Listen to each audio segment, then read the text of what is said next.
नमस्कार, मी विनोद घाडगे. एबीपी माझाच्या या विशेष कार्यक्रमात तुमच्या सगळ्यांचं अगदी मनापासून स्वागत. लाईक आणि सबस्क्राईब या सिनेमाचा टीजर तुम्ही पाहिला असेल आणि अर्थात अमय वाघचं ते जे गाणं सध्या खूप गाजतंय गौतमी सोबतचं ते गाणंही पाहिलं असेल. तर त्या सिनेमाची संपूर्ण टीम आता माझ्या सोबत आहे आणि नेमकं काय आहे प्रकरण, लाईक आणि सबस्क्राईब हे त्यांच्याकडून आपण जाणून घेणार आहोत. खूप स्वागत तुमच्या सगळ्यांचं. अमृता, शुभंकर, जुई आणि अर्थात डायरेक्टर अभिषेक. मला सगळ्यात भारी त्या टीजरची लाईन वाटते होती जेव्हा तो टीजर तुम्ही अनाऊन्स केलं फिल्म की जे व्हायरल नाही ते खरं कशावरून. एखाद्या सिनेमासाठी जे काही जर्म लागतो तो जर्म हा होता का, ही लाईन होती का हा सिनेमाचा प्रवास सुरू होण्यासाठीची? नाही, ही लाईन जर्म होती असं नाही म्हणायचो मी. काही वर्षांपूर्वी ट्विटरवरती एक थ्रेड वाचला होता ज्याच्यामध्ये एका लंडनमधला थ्रेड होता. तो एका पाकिस्तानी विद्यार्थ्याला एक वॉलेट सापडलेलं आणि ते एका भारतीय माणसाचं होतं. मग त्यांनी त्या वॉलेटमधल्या गोष्टी पाहत त्यातून काही हिंट्स शोधत शोधत तो एका पॉईंटवरून दुसऱ्यावरून तिसरा असं करत त्या व्यक्तीपर्यंत पोहोचला आणि त्याच्या ऑफिसमध्ये जाऊन त्याला त्याचं वॉलेट परत केलं. हे सगळं त्यांनी ट्विटरवरती कॅप्चर केलं होतं आणि तो थ्रेड थोडाफार सेमी व्हायरल झाला होता. तर तो थ्रेड पाहिला होता आणि तर तिथपासून ते सीड माझ्या डोक्यात आले. हे जसं इतकं छान आलबेल घडलं, असं आलबेल न घडता कोणीतरी, आणि Twitter is steel a text medium. बरोबर. हे जर का एखाद्या व्हिडिओ मीडियममध्ये घडलं, लाईव्ह स्ट्रीममध्ये घडलं, तर ह्याच्यातून काय नाट्य घडू शकेल. इथपासून तिथून तो जर्म होता. मग वेगवेगळे कॅरेक्टर्स, मग त्यांच्या बॅकस्टोरीज असं करत करत ते सगळं कथानक फुलत गेलं.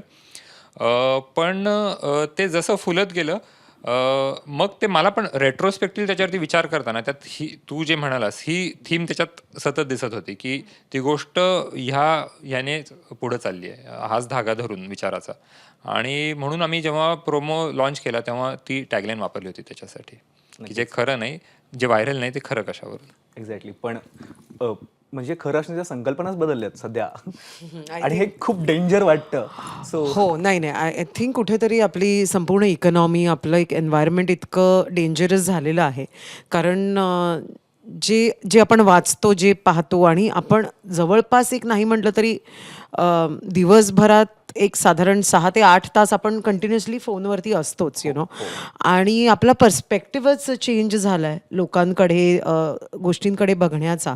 आणि मला खूप आनंद आहे या गोष्टीचा की अभिषेकनी जेव्हा ही स्क्रिप्ट लिहिली ना, तेव्हा ती जशी आहे तशीच लिहिली आणि तशीच त्यांनी ती दिग्दर्शित सुद्धा केली. यात कुठल्याही प्रकारचा एक्स्ट्रा ड्रामा नाही आहे. अत्यंत साधीसुधी लोकं आहेत आणि ती एक एक्स्ट्राऑर्डिनरी सिच्युएशन्समध्ये, वेगवेगळ्या सिच्युएशन्समध्ये सापडल्या गेल्यावर काय करू शकतात, एक ह्युमन बिहेवियर काय असू शकतं हे दाखवणारा हा चित्रपट आहे. आणि एक फिल्म म्हणून त्याला जरा ड्रॅमटाईज करूयात, जरा काहीतरी ग्लॅमर देऊयात, अर्थात अमेय आणि गौतमीचं गाणं सोडल्यास, तर ते नाही आहे. आणि म्हणून ना खूप असं तुम्हाला खूप रिलेट पण व्हाल तुम्हाला असं होईल की समजा हे आमच्या आयुष्यात असं झालं तर आम्ही पण असेच वागू का. तर आय थिंक जसं तू म्हणालास की सगळं इतकं डेंजरस झालं आहे, तो थोडासा फ्लेवर आम्ही या सिनेमामध्ये आणायचा प्रयत्न केला आहे. कारण एक मर्डर मिस्ट्री थ्रिलर अशी ही फिल्म आहे. आणि काय होऊ शकतं तुमच्या एका गोष्टीमुळे, ते म्हणतात ना बटरफ्लाय इफेक्ट असतो, तर काय काय होऊ शकतं ना, आय थिंक लाईक आणि सबस्क्राईब ते तुम्हाला सांगतं आणि दाखवतं. नक्कीच. तुम्हाला आता म्हणालीस की ते ड्रॅमॅटाईज करण्याचा प्रयत्न नाही केलाय, फार रिअलिस्टिक जे आहे ते मांडण्याचा प्रयत्न केलाय आणि ते तुझ्या कॅरेक्टर पाहिल्यानंतर वाटतं. कारण अशी अमृत आम्ही कधीच पाहिली नव्हती. खूप वेगळी अमृत आम्हाला दिसतीये. आणि दुसरा प्रश्न हा आहे की थ्रिलर सिनेमा म्हटलं की काय विचारायचं, विचारायला खूप आहे, पण तुम्ही सांगणार काय हेच आम्हाला माहिती नाहीये. सर, अमृता यातली कशी आहे? यातली जी अमृता आहे, एकतर तिचं नाव दीपिका आहे, ती एक सोशल वर्कर आहे. आणि मला या संपूर्ण फिल्मची स्टोरी यासाठी आवडली कारण मी एका अत्यंत सिंपल माणसाला अत्यंत सिंपल पद्धतीने ही गोष्ट सांगताना पाहिलं. म्हणजे आमची मीटिंग पण, म्हणजे मला असं वाटलं की किती छान आहे ना. म्हणजे आपले जे इंडस्ट्रीमधले डिरेक्टर्स आहेत, कारण अभिषेकची ही दुसरी फिल्म आहे, रिलीज होणारी पहिली फिल्म आहे. जेव्हा तो एक इतका फ्रेश पर्स्पेक्टिव्ह, इतका सिम्पलर पर्स्पेक्टिव्ह घेऊन आला ना, मला खूप छान वाटलं ते. कारण जनरली मी गाण्यांमध्ये, मी ग्लॅमराइज्ड रोल्समध्ये, मी एक प्रकारच्या फिल्म्स करण्याची सवय आहे मला, किंवा एक प्रकारच्या डिरेक्टर्स बरोबर काम करायची सवय आहे. पण एक अत्यंत नवीन फ्रेश पर्स्पेक्टिव्ह घेऊन आला जेव्हा तेव्हा मी म्हटलं यार किती किती साधं आहे हे, की कुठल्याही प्रकारचा ड्रामा नाही आहे. ती सोशल वर्कर आहे म्हणून तिचं पोलीस स्टेशनात येणं जाणं असतं, लॉयर्स बरोबर बोलणं वगैरे असतं, NGO मध्ये काम करते ती, आणि ती खूप मुद्देशीर बोलते. ॲज अ कॅरेक्टर ती खूप मुद्देशीर बोलते. तिचं काम झालं की ती निघते तिकडे. मग अच्छा हे काय ते काय वगैरे, म्हणजे टेकिंगसुद्धा त्याचं जे काही आहे ते इतकं सिम्प्लिस्टिक आहे. एक गोष्ट जी एक मर्डर मिस्ट्री थ्रिलर आहे, ती साध्यापणाने तुम्ही कशी काय मांडू शकता, हे मला फार आवडलं होतं. आणि म्हणून मी हा चित्रपट घेतला. आणि जसं तू म्हणालास तसं की अशी अमृत आम्हाला कधीच दिसली नाही आहे. सो कम्प्लिटली डिग्लॅम्ड, कम्प्लिटली सिम्पल, जशी आहे तशी आहे, तशी दिसणारी अमृत आहे त्याच्यात. तुला मजा आली हे करायला? मला खूप मजा आली. मला खूप, म्हणजे आय थिंक त्यातलं एक जे म्हणजे माहिती, कधी कधी असं होतं की अरे मी बरोबर करते ना, कारण मी एक्स्ट्रा काही करत नाहीये, असं एक होतं ना. मी acting करत नाही असं होतं का? म्हणजे असं होतं ना की अरे बरोबर होतंय ना सगळं, कारण खूप सिम्पल डायलॉग्स, खूप असं कॉन्व्हर्सेशनल, खूप त्याच्यामध्ये अच्छा झालं ओके टेक. आणि मी त्याला म्हणायचे अजून एकदा घेऊयात का? म्हणायचं नाही नाही इट्स फाईन, इट्स. आणि खूप सिम्पल, म्हणजे माझं आणि शुभंकरचे पण काही सीन्स आहेत इतकं सिम्पल, म्हणजे आम्ही नॉर्मल लाईफमध्ये आम्ही खूप हॅ हू करून बोलतो, पण त्या रोल्समध्ये आम्ही इतकं सिम्प्लिस्टिक बोलत होतो ना, ते मला फार आवडलं. सो मी खूप मजा केली. शुभंकर, सिम्पल दिसत असाल किंवा ही ज्या पद्धतीने बोलतीये, पण टीजरमध्ये जेवढं तुला आत्ता आम्ही पाहिलंय ना, ते सिम्पल वाटत नाही. त्यातलं काहीतरी गूढ वाटतंय, म्हणजे काहीतरी वेगळं काहीतरी वाटतंय. नाही ऑब्व्हियसली, कारण की स्टोरी आणि एकंदरीत सगळ्या कॅरेक्टर्सचं तेच ते म्हणणं आहे. वाटतंय की वाटू दिलंय डायरेक्टरनी टीजर कापताना. नाही ते कसं आहे ना की प्रत्येक कॅरेक्टर्स आणि स्टोरी मधले प्रत्येक एक एक भाग ना सगळे तेवढेच इम्पॉर्टंट आहेत आणि सगळेच काही ना काहीतरी देत आहेत स्टोरीला. सो फक्त माझंच कॅरेक्टर नाही तर सगळ्यांचं कॅरेक्टर ना खूप काही देत आहे स्टोरीला आणि कुठे ना कुठेतरी पुढे नेते स्टोरीला. तर मला सगळ्यात महत्त्वाचं हे वाटतं की फक्त माझंच कॅरेक्टर नाही. आय सी दिस फिल्म की ह्या फिल्मची जी स्टोरी आहे, त्याचा जो स्क्रीन प्ले आहे किंवा त्याची जी मांडणी आहे ना, हे ह्या फिल्मचा हिरो येतं. तर स्क्रिप्ट आणि स्टोरी ह्या फिल्मचं हिरोईन सगळ्या गोष्टी आहे मला असं वाटतं. आणि आम्ही त्याचा एक एक भाग त्या स्टोरीमधल्या त्या हिरोचा एक एक कॅरेक्टरिस्टिक आम्ही दाखवतोय असं मला प्रत्येक कॅरेक्टर्स विषयी वाटतं. आणि सगळ्यात महत्त्वाची गोष्ट ह्या फिल्म म्हणजे लाईक आणि सबस्क्राईबबद्दल मला वाटते की भरपूर मी वेगवेगळ्या फिल्म्स बघतो आणि मराठीमध्ये असेल, वेगवेगळ्या लँग्वेजेसमध्ये असतील, भरपूर कमी वेळा असं जाणवतं की ज्या गोष्टीचा मला आज रेलिव्हन्स वाटतो किंवा मला ज्या गोष्टीची आज गरज वाटते की हे मला बघायचं आहे किंवा हे बघून मला काहीतरी वाटतंय की अच्छा ह्या गोष्टी माझ्या आजूबाजूला घडतायत आत्ता, बरोबर. तर त्याचा काहीतरी मला फायदा होऊ शकतो किंवा त्याचं मला प्रतिबिंब दिसतंय किंवा मला एक मिरर म्हणून दाखवलं जातंय ना, त्याच्यात मला जास्त इंटरेस्ट आहे. ज्याच्यात मला आत्ता मला ह्या गोष्टीचा काही संबंध नाही किंवा अरे हे तर झालंय किंवा हे मला आत्ता, कारण की फिल्म्स आर्ट फॉर्म हे ना कुठेतरी आपल्या आजूबाजूला घडणारी गोष्ट किंवा सोशलमध्ये किंवा सोशल रिफॉर्म्स करण्यासाठी काही गोष्टी असतात किंवा एक आपल्या समाजाचं एक प्रतिबिंब दाखवण्याचं एक माध्यम आहे आर्ट फॉर्म म्हणजे. आणि आत्ता ते खूप गरजेचं आहे की आपण फिल्म्सच्या द्वारे, आपण सोशल मीडियाच्या द्वारे हे लोकांपर्यंत पोचवावं की हे चाललंय आत्ता आणि ह्या गोष्टीचा फरक तुम्हाला आत्ता असा पडणार आहे आणि हे असं होणार आहे. सो माझ्यासाठी तरी ही फिल्म करायचा सगळ्यात मोठं रिझन हेच होतं की it is showing me a mirror की बॉस हे आत्ताचं जग आहे आणि हे आता बघा. तू शुभंकर सारखाच वावरलायस की? ॲब्सोल्युटली नाही, मी रवीसारखा वावरलोय आणि रवी पण म्हणजे शुभंकर आणि रवीमध्ये म्हणजे कम्प्लिटली खूप फरक आहे, खूपच फरक आहे. कारण की तो रिक्रुटमेंट वगैरे करणारा एक ऑफिसवाला नॉर्मल ऑफिस गोईंग माणूस आहे आणि जसं अमृता पण म्हणाली आणि जसं आम्ही नेहमीच म्हणतोय की खूप सिम्पल गोष्टी आहेत, सिम्पल कॅरेक्टर्स आहेत, बट सिच्युएशन एक्स्ट्रॉर्डिनरी आहेत. आता आपण पण सिम्पल माणसं आहोत किंवा मुंबईतली लोकं पण खूप सिम्पल माणसं आहेत, पण मुंबईतल्या लोकांना एक एक्स्ट्रॉर्डिनरी सेटिंगमध्ये टाकलं ना जर, काहीतरी गोष्ट घडते, खूप मोठी गोष्ट घडते, खूप नॅचरल कलॅमिटीज होतात, काही मॅनमेड कलॅमिटीज होतात.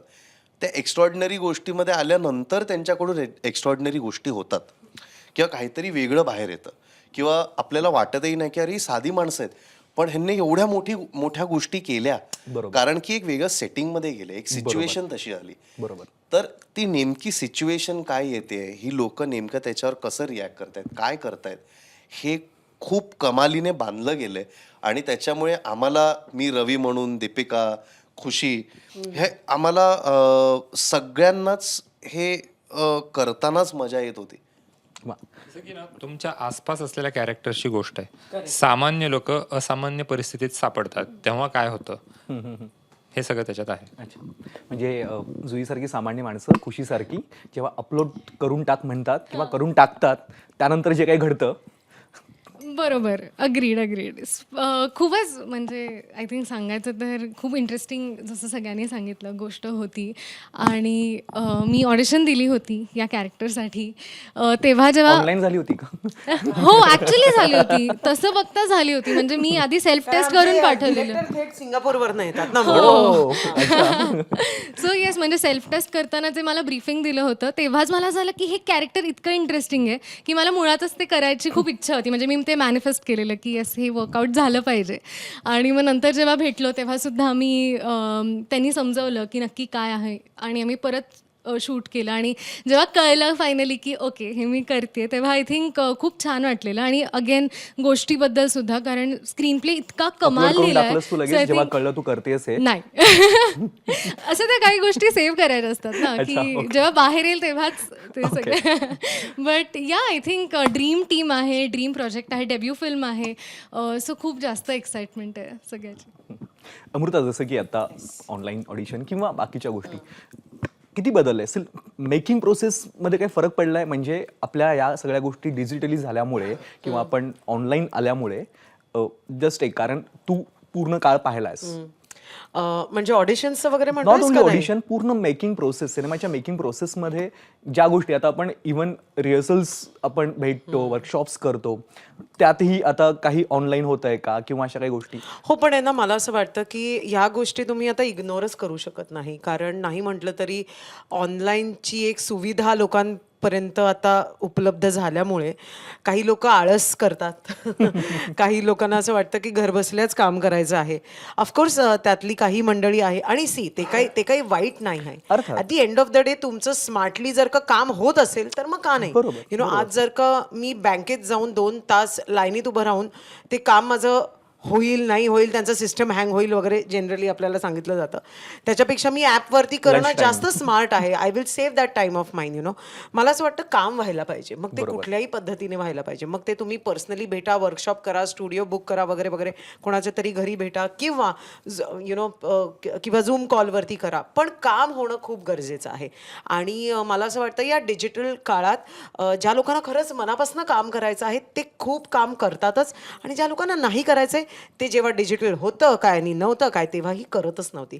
सो फिल्म मेकिंगची प्रोसेस कशी बदलली आहे, म्हणजे मी तर ते म्हणजे खूप आता वर्ष अगदी नाही, पण 3:30 वगैरे ते स्टॉक असायचं, माहिती तुला फिल्मचं, त्याचा गर्र असा आवाज यायचा. आता तसं होत नाही. आता म्हणजे तुम्ही कितीही टेक घ्या आणि यू हॅव दॅट लिबर्टी, आणि असं रील सगळं. संपली हो, रील संपली की प्रोड्युसरला असं व्हायचं, माय गॉड, रील संपली माझी, रील संपली. बट आता वेगळ्या प्रकारच्या रील सुरू झाल्यात. पण आय थिंक इट्स अमेझिंग, कारण ते बघणं आणि मग आता हे सगळं बघणं, इट इज ग्रेट. म्हणजे मी माझ्या नवऱ्याला नेहमी म्हणते की आपण तर तेव्हापासून रिलेशनशिपमध्ये होतो जेव्हा फोनवरती हे सगळं काहीच नव्हतं. आमच्याकडे नोकिया फोन वगैरे होते, माहिती आहे, 20-22 वर्ष आधी. आणि आता म्हणजे इंस्टाग्राम पण आहे, फेसबुक पण आहे. सो मी तर तो काळ असा बदलताना बघितला आहे. आणि it's great. Everything and anything that happens for the better of humanity, ते चांगलंच आहे. अर्थात त्याच्यामध्ये खूप लोक त्याचा दुरुपयोग पण करतात, पण कुठल्याही गोष्टीचे प्रोज आणि कॉन्स आहेतच. So I always look at the positive side of it. नक्कीच.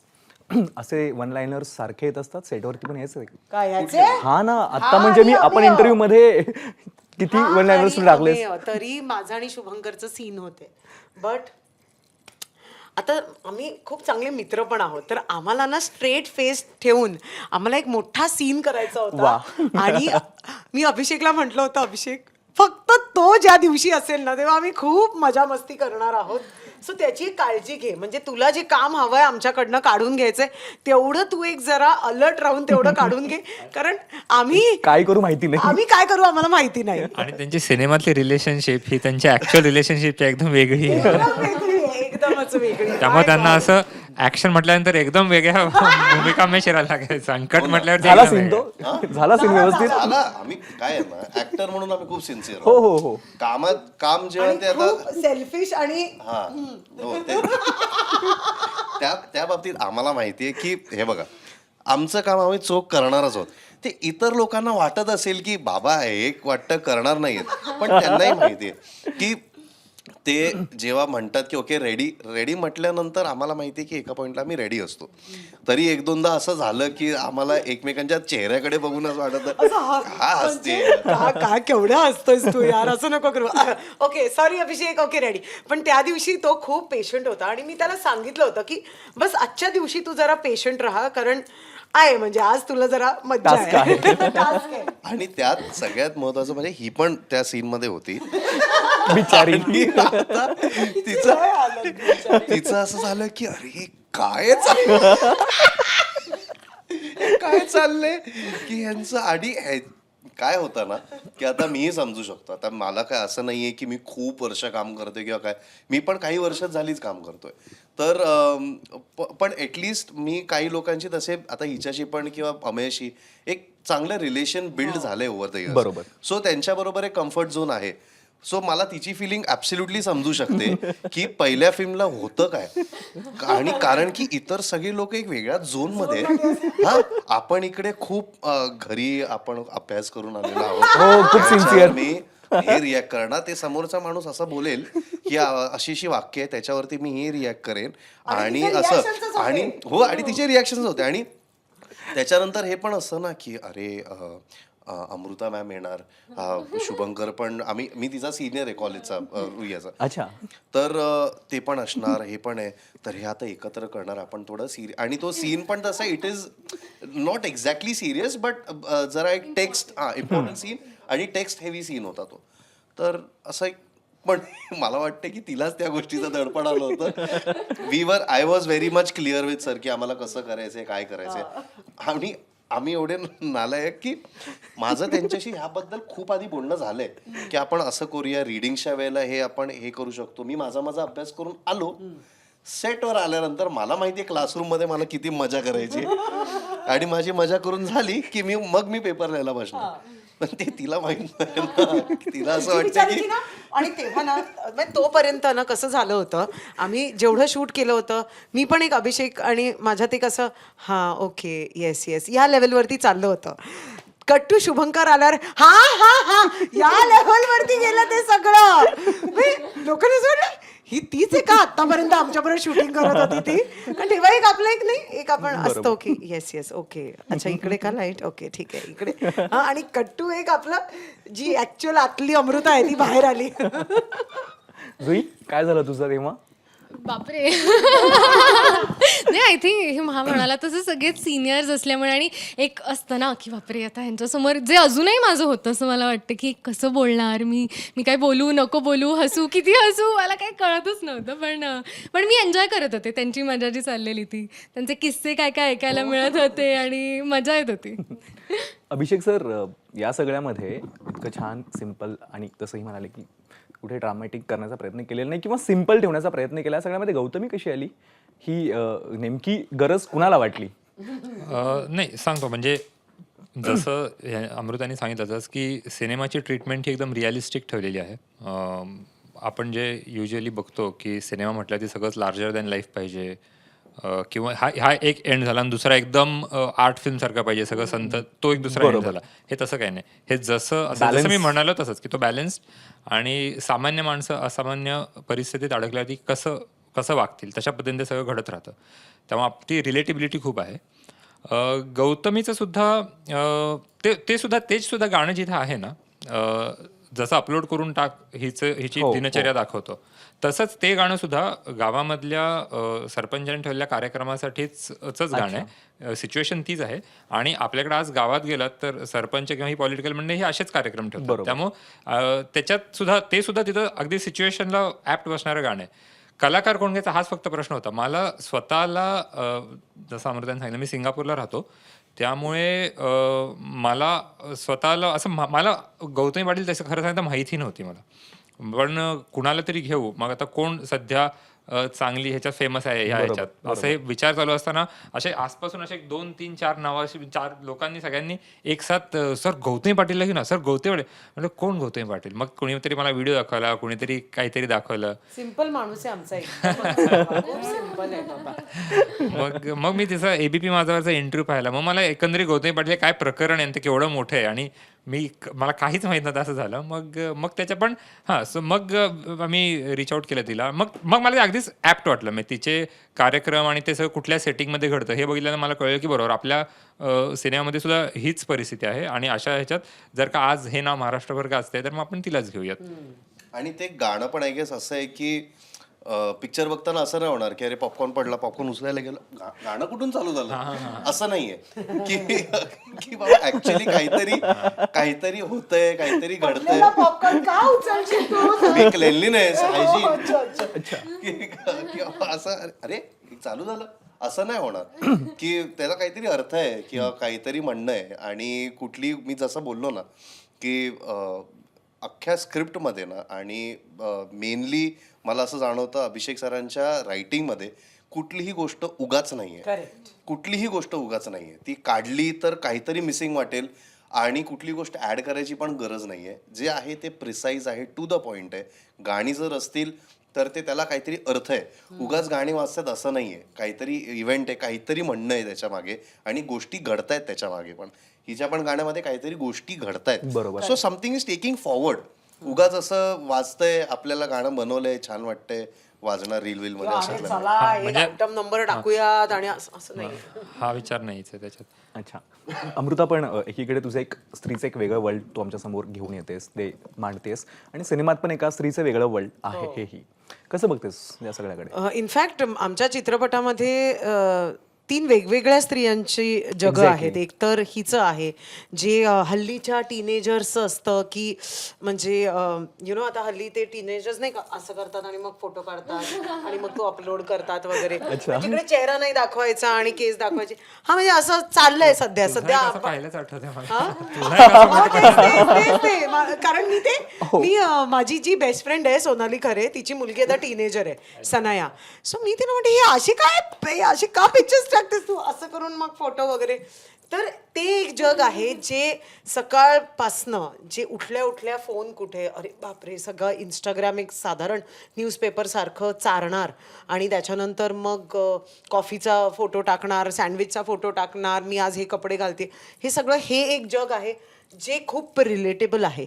एक रिअल वर्ल्डमधलं जग आहे जे दीपिकाचं आहे, जे ती सोशल वर्क करते आणि त्यासाठी ज्या ज्या गोष्टी लागतात, म्हणजे समजा ती कुठल्या NGOशी जोडली गेली आहे तर त्या NGOमध्ये काही गोष्टी जे पोलीस स्टेशनात जाऊनच होतात किंवा लॉयर्स बरोबर बोलूनच होतात ते ती सगळं करते. आणि कारण आम्ही असं दाखवलं तिचे वडील एका चांगल्या म्हणजे पोस्टला वगैरे आहेत. सो तिच्या ओळखी खूप आहेत.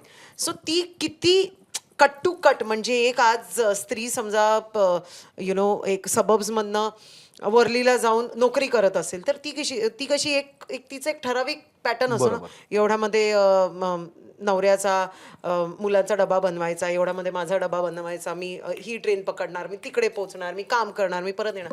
सो तिचा एक जो दिनचर्या आहे तो तिचा कसा फिक्स्ड असतो, सो तसा दीपिकाचा आहे, पण तो कम्प्लिटली कॉन्ट्रास्ट आहे टू खुशी. सो अशी वेगवेगळ्या. आणि मग खुशीची अजून एक फ्रेंड आहे जी तिची साथ देत असते सतत आणि ती तिची रूममेट आहे. तर मग ते पण एक जग आम्ही दाखवलं आहे. सो मला असं वाटतं की खूप वेगवेगळ्या कॅरेक्टर्स बरोबर लोक इकडे रिलेट करणार आहेत. रिअल वर्ल्ड आणि रील वर्ल्ड असं आय थिंक कुठेतरी कनेक्ट करतील ते लोक. अभिषेक, पण जेव्हा थ्रिलर किंवा सस्पेन्स थ्रिलर असतो ना, त्यात लोक विचार करत असतात पुढे काय घडेल आणि जेव्हा त्या सगळ्याला म्हणजे पूर्ण छेद देऊन डायरेक्टर समोर वेगळंच काहीतरी घेऊन येतो, सो तेव्हा आपण म्हणतो की ते भारी आहे. किंवा म्हणजे सस्पेन्स फिल्म करत असताना पटकथेच्या पातळीवरती खूप जास्त काम करावं लागतं. तुझ्यासाठी हा सगळा प्रवास कसा होता, पटकथेचा किंवा कथेचा अर्थात? मी जवळपास 2 वर्ष ही कथा लिहित होतो.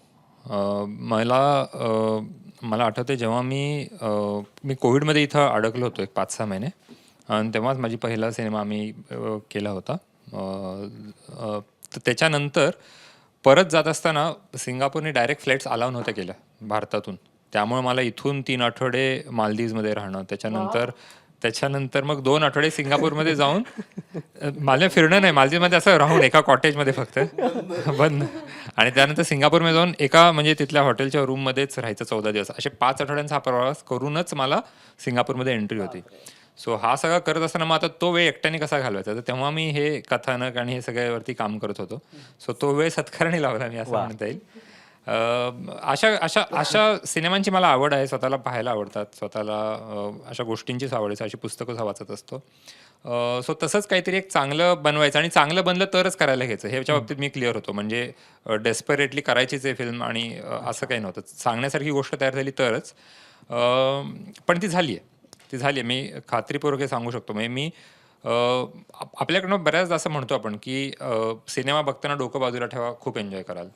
तर मी ह्याच्या उलट सांगेन, हा सिनेमा बघताना डोकं अगदी सोबत ठेवा, त्याने तो सिनेमा तुम्ही जास्त एन्जॉय कराल. वा. शुभंकर, तुझ्यासाठी आता लाईक आणि सबस्क्राईब हे तर परवलीचा शब्द आहे प्रत्येकासाठीच, प्रत्येकजण ते करतोच आहे.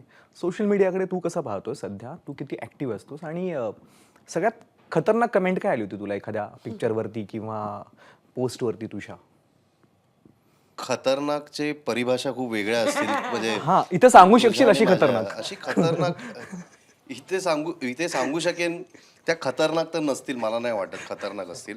पण मी नेहमी ज्या कमेंट्स खूप प्रेमाने बघत असतो ते म्हणजे लोक ज्या प्रकारे सपोर्ट करत असतात कुठल्याही प्रकारच्या माझ्या कामासाठी, किंवा ज्या मी रील्स टाकतोय किंवा जे मी पोस्ट टाकतोय त्याच्यासाठी जे प्रेम देतात ते मला खतरनाक वाटतात. प्रेम पण खतरनाक असू शकतो. हो, तेच प्रेमच खतरनाक.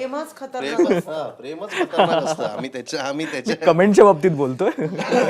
नाही, ॲब्सोल्युटली. आणि बाकीच्या जे मेसेजेस येतात किंवा कमेंट्स येतात ते का मी टाइमपाससाठी वाचतो, मी मजा करतो आणि मी झोपतो. त्यांना उलट वाटत असतं की अरे काहीतरी यांना वाटत असेल आपण जग जिंकलंय, त्यांना कुठेतरी आम्ही हे केलं, आम्ही त्रास दिलाय, असं त्यांना वाटत असेल. पण माझ्याकडून तर ते होत नाही, मला त्याचा काही फरक पडत नाही.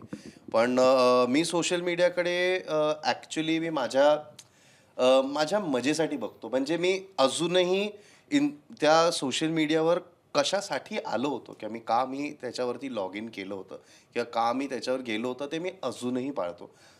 आणि मी मोठेपणाचा संबंध नाही, पण ते माझी इच्छा आहे की मी त्याला अजूनही मी एक बिझनेस मॉडेल म्हणून कदाचित बघत नसेन.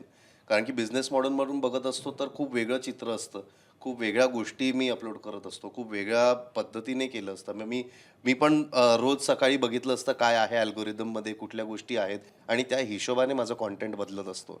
तर ती माझी एक्सपर्टीज नाही, ते माझं प्रेम नाही, ते माझं पॅशन नाही. माझं पॅशन ज्याबद्दल आहे ते मी करतोच आहे, आणि ते म्हणजे माझा खरं तर टाईमपास आहे. खरंच म्हणतोय तर खरं तर, कारण की मला जर वाटेल की आज मला वाटलं की अरे हे काहीतरी मला सुचलंय, हे आपण तसं करू शकतो का असंच मजा म्हणून, तर मी ते मजा म्हणून करतो आणि ते टाकतो, आणि ते लोकांना खूप आवडतं.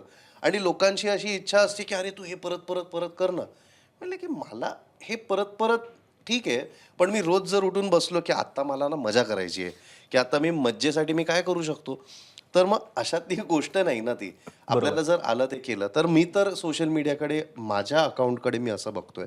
But I also see social media as a great opportunity लोकांसाठी. त्या अपॉर्च्युनिटीचं तुम्ही नेमकं काय करताय हे तुमच्या हातात आहे. त्या अपॉर्च्युनिटीचं तुम्ही फक्त इतरांना ट्रोल करण्यासाठी करत असाल, तुम्ही इतरांना हसवण्यासाठी करत असाल, या काहीतरी शिकवण्यासाठी, एज्युकेशनलच. कारण की आज मी जेवढं बघतो ना, कदाचित खरं तर मी जेवढं आधी शिकलो नसेल ना गोष्टी, फायनान्सबद्दल असू दे, कॉमर्सबद्दल असू दे, एंटरटेनमेंट इंडस्ट्रीबद्दल असू दे, किंवा नॉर्मल लाईफस्टाईलबद्दल असू दे, किंवा डू इट युअरसेल्फ म्हणून DIY व्हिडिओज असतात त्याच्याबद्दल असू दे, मी जे आयुष्यात कधी शिकलो नाहीये किंवा मी शाळेत कदाचित शिकलो नाहीये, ते मला इकडे शिकायला मिळतंय. त्यातला असा भाग नाही की अरे मी शाळेत नाही जाणार, असं नाहीये. पण ह्या गोष्टी पण होतातच आहेत ना, चांगल्या गोष्टी पण करतातच लोक. आता तेच आहे, तुम्ही कसा यूज करता, मेंटल हेल्थवरती बोललं जातं आणि ते खूप गरजेचं आहे. कारण की आता सोशल मीडिया आणि सगळ्याच गोष्टी आहेत, तर जसं मला फरक पडत नाही कुठल्या गोष्टीचा, कदाचित कोण दुसरी व्यक्ती असेल त्याला फरक पडत असेल. आणि लोक नाही विचार करत त्या गोष्टीचा. लोक लिहून त्यांची 20 सेकंद घालवतात, त्यांना मजा येते, सोडून देतात आणि काहीतरी खूप पर्सनल बोलून जातात.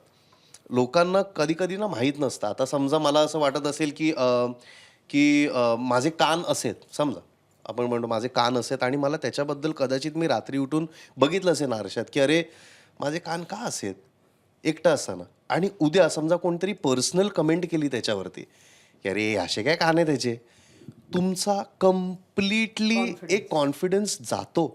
कारण की तुम्ही आदल्या रात्री आरशात बघून स्वतःला क्वेश्चन केलेलं असतं बरोबर, आणि सेल्फ डाऊटमध्ये असता तुम्ही.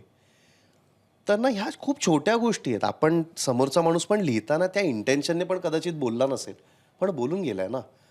सो त्या गोष्टीवर पण कसं टॅकल केलं पाहिजे, काय केलं पाहिजे हे पण सांगितलं जातं भरपूर जागी. तर आय गेस तेच तुम्ही कसा वापर करताय तसं आहे. मी तर टाइमपाससाठी करतोय. मी ज्या दिवशी बिझनेस मॉडेलसाठी करेन त्या दिवशी तुम्हाला कळेलच. तुम्ही मला इकडे कदाचित अरे Shubhankar Tawde with 15 million follower तर इकडे बसलेले आहेत वगैरे असं बोलाल. So I guess that's the whole scene. Exactly. तू आम्ही बोलाल असं म्हणालास. मग सध्या इंडस्ट्रीमध्ये अशाही बातम्या येतात की फॉलोअर्स बघून कास्टिंग होतं.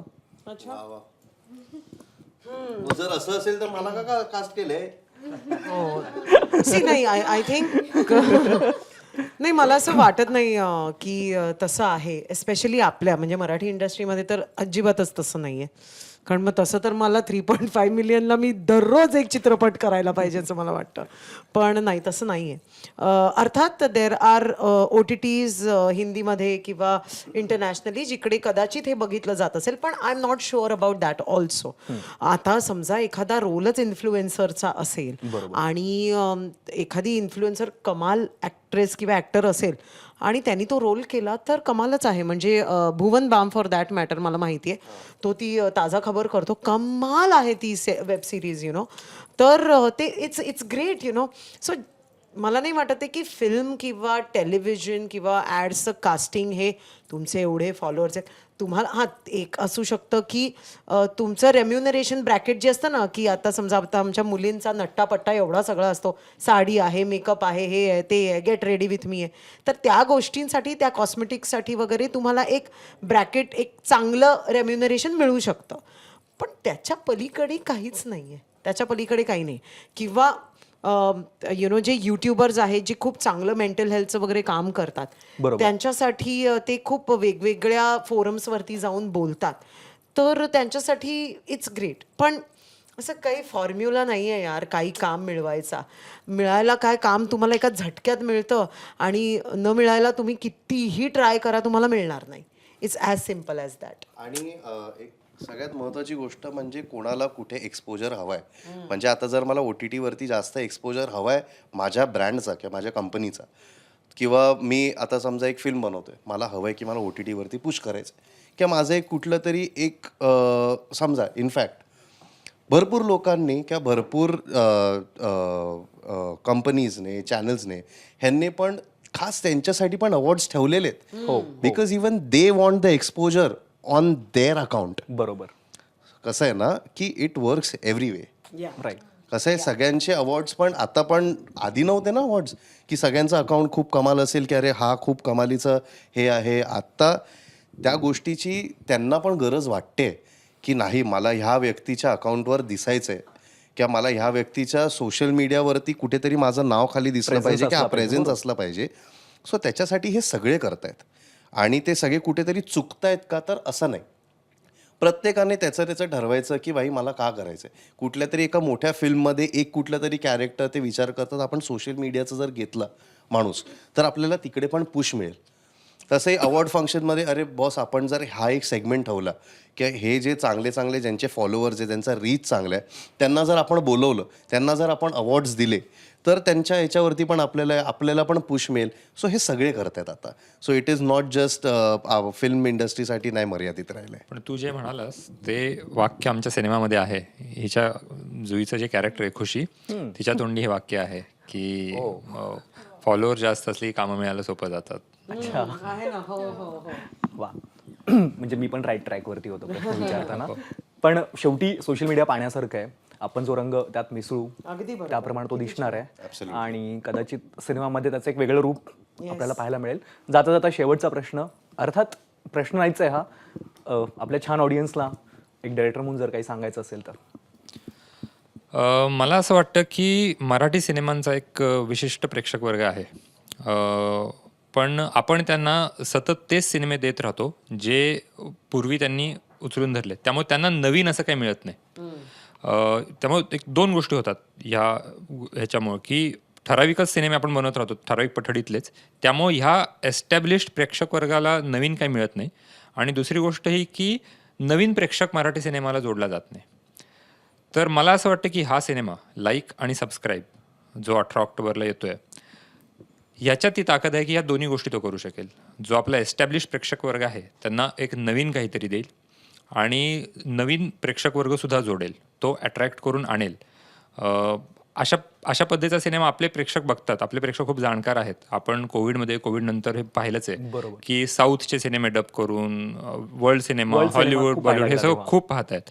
त्यामुळे आपल्या लोकांना हे सिनेमे हवेत. तो त्यांना त्यांच्या भाषेत उपलब्ध करून देणं आणि चोख की जो पाहून त्यांना सुद्धा अभिमान वाटेल की अरे वा, हे आपल्या भाषेत बनलेली फिल्म आहे. तर हे प्रेक्षकांना द्यायचं हा अट्टहास आहे आणि ते काम आम्हाला जमले असं आम्हाला वाटतं. सो प्रेक्षकांना हीच विनंती की 18 ऑक्टोबरला तुमच्या भेटीस येतोय. लाईक आणि सबस्क्राईब नक्की सिनेमागृहात जाऊन बघा. तुला काय बोलायचं? I think he just summed it up nicely. नक्कीच ज्या पद्धतीने तू सांगितलंस की लोकांना आवडेल, वेगळा विषय आहे, वेगळं काहीतरी देण्याचा प्रयत्न करतोयस. सो लोक नक्कीच लाईक आणि सबस्क्राईब दोन्ही करतील. सो खूप साऱ्या शुभेच्छा तुम्हाला and all the very best. Thank you. तर आज या गप्पांमध्ये इथेच थांबूयात. पाहत रहा एबीपी माझा. एबीपी माझा, उघडा डोळे बघा नीट.